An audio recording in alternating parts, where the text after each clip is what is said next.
2026년 6월 17일 수요일입니다.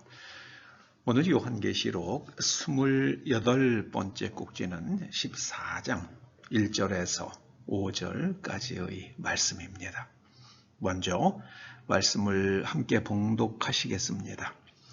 또 내가 보니 보라, 어린 양이 시온 산에 섰고 그와 함께 14만 4천이 서 있는데 그들의 이마에는 어린 양의 이름과 그 아버지의 이름을 쓴 것이 있더라.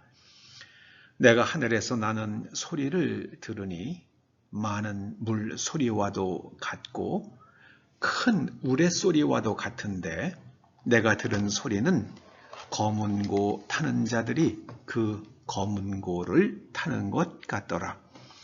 그들이 보좌 앞과 네 생물과 장로들 앞에서 새 노래를 부르니 땅에서 속량함을 받은 14만 4천 밖에는 능히 이 노래를 배울 자가 없더라. 이 사람들은 여자와 더불어 더럽히지 아니하고 순결한 자라. 어린 양이 어디로 인도하든지 따라가는 자며 사람 가운데에서 속량함을 받아 처음 익은 열매로 하나님과 어린 양에게 속한 자들이니 그 입에 거짓말이 없고 흠이 없는 자들이더라. 아멘. 오늘 본문에 구원받은 사람의 특징, 진실과 무흠, 진실과 무흠, 무흠은 흠이 없다는 뜻입니다. 진실과 무흠, 이런 제목을 붙여봅니다. 14만 4천 명만 구원을 받는다고 대중을 기망하는 이단들이 여기저기 있습니다. 그래서 자기네들에게 와야지만 구원을 받는다. 또 거기에 세뇌되어서 나는 14만 4천 명에 들어갔다.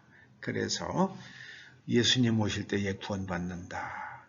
그렇게 스스로 믿고 살아가는 사람들이 꽤 있습니다.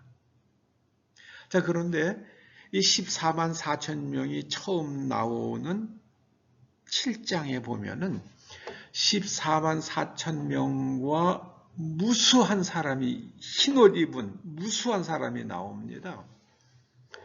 이 14만 4천 명만 구원받는 것이 아니죠. 흰옷 입은 무수한 많은 무리들.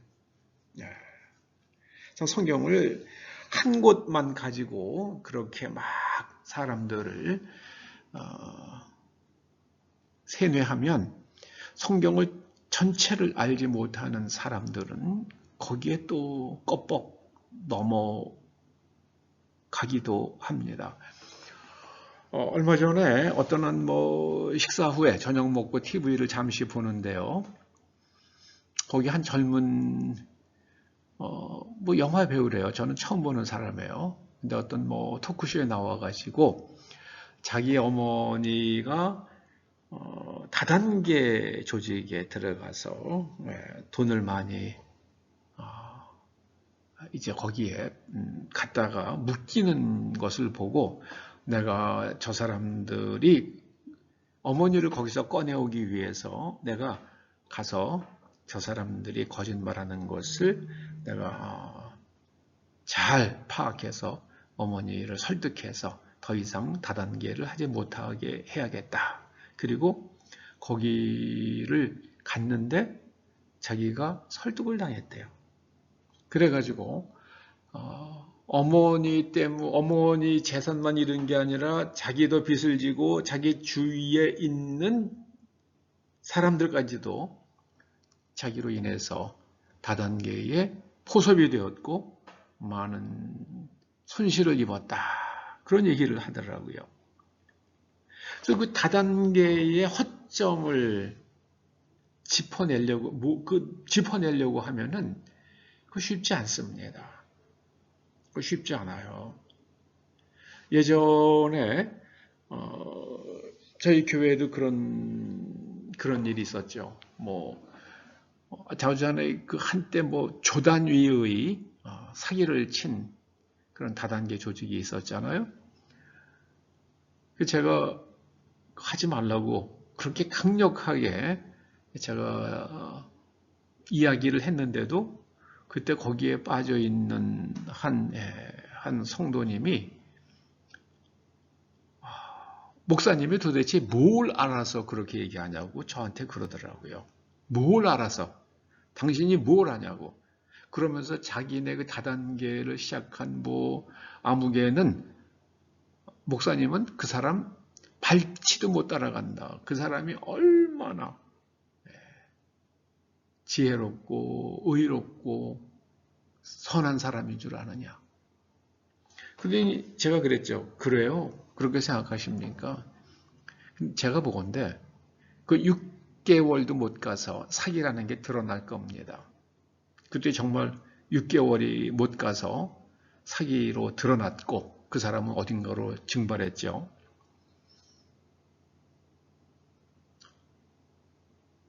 근데 나중에 제가 그분에게 손해는 많이 보시지 않았냐고. 그거 보세요. 제가 그렇게 경고하지 않았냐고. 그랬더니 원래 의인은 핍박받는 법이래요. 의인은 핍박받는 법이래요. 사람이요. 세뇌가 되면 그렇게 됩니다. 여기 14만 4천 명이 그 이단들이 사람들을 세뇌할 때 많이 이용하는 구절이죠.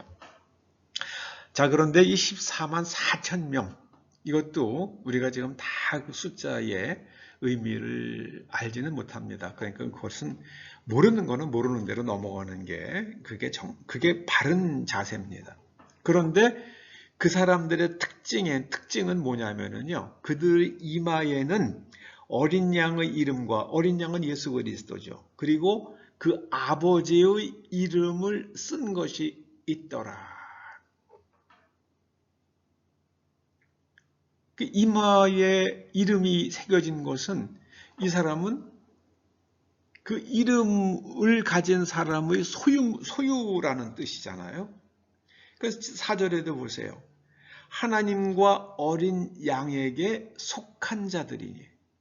여러분, 구원은요, 하나님과 예수 그리스도께 소속되는 겁니다. 그러면은 그 말씀을 따라야죠.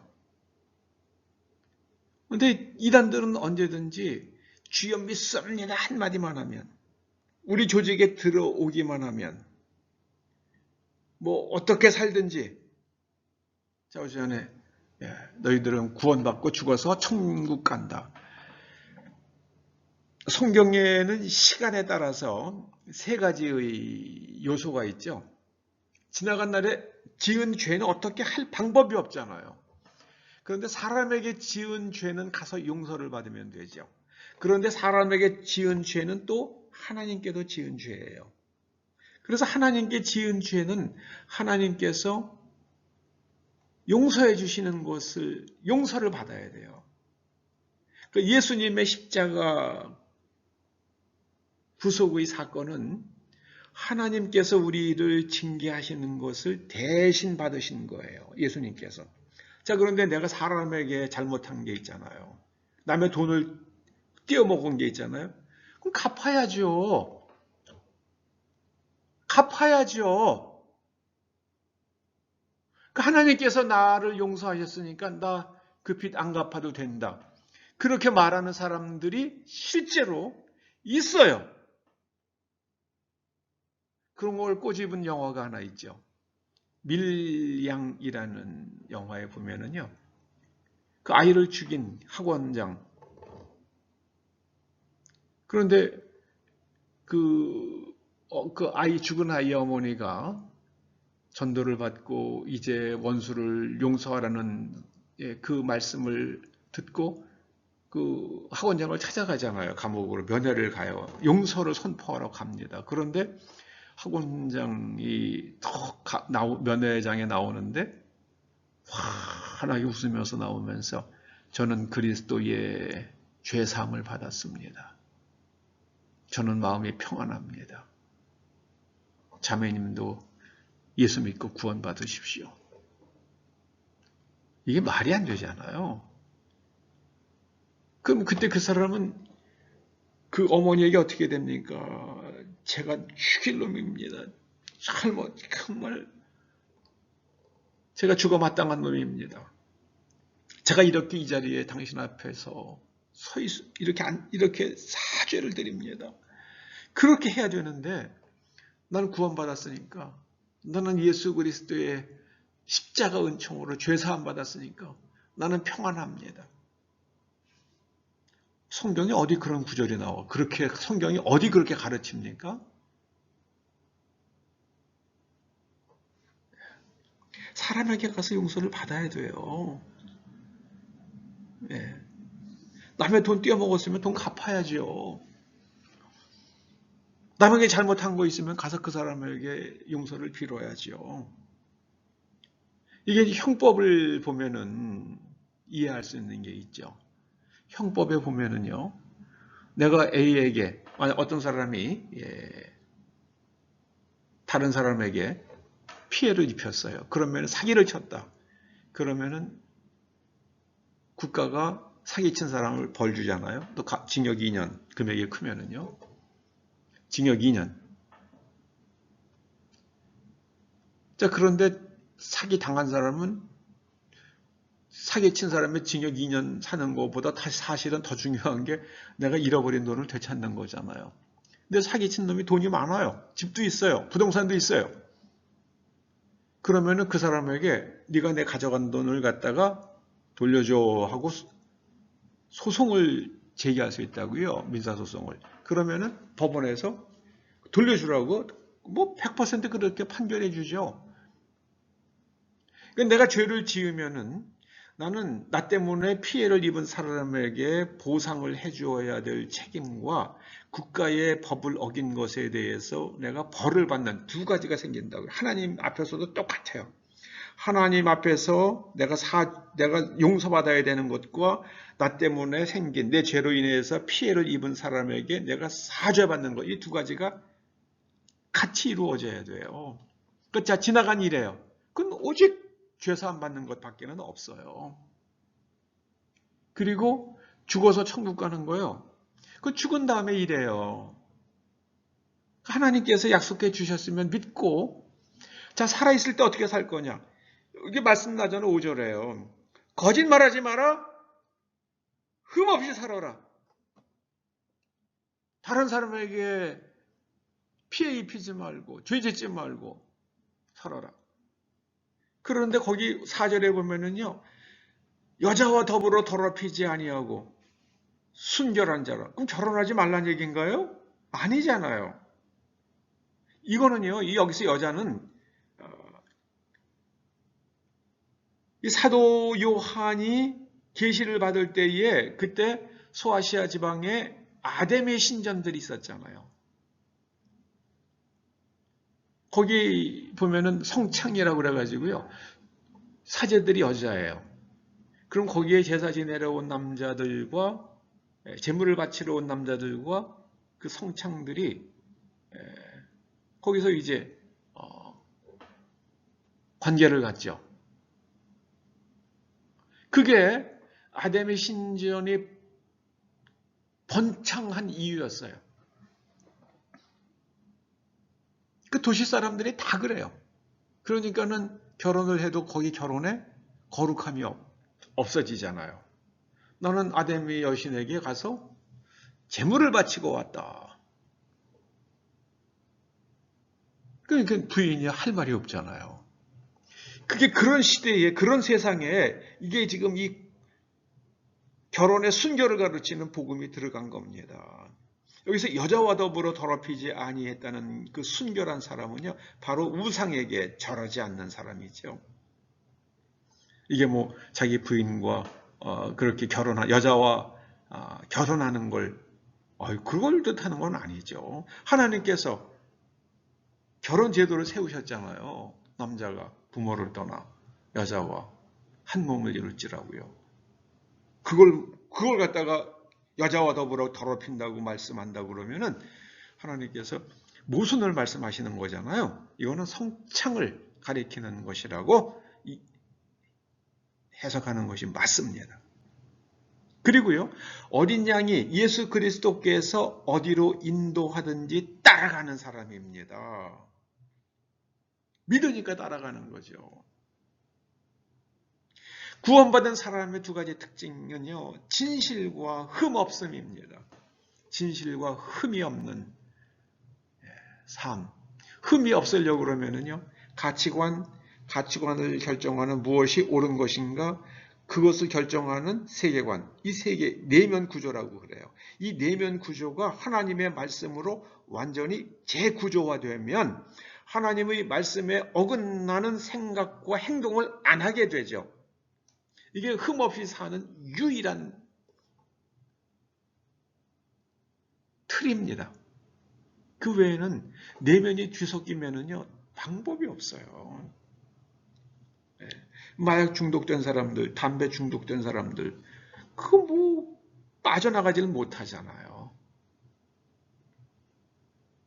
아무쪼록 예수 그리스도께서 시온산에 서실 때에, 재림하실 때에, 그때 그 그리스도의 속량하심을 받는 사람들, 그리스도께 속하는 사람들은 어떤 사람들이냐? 두 가지만 보시면 돼요. 진실하고 흠이 없는 사람들. 기도하시겠습니다. 아버지 하나님, 이 추하고 더러운 시대에 가짜 뉴스가 횡행하는 이 세상에서 진실과 오직 흠없는 삶을 사는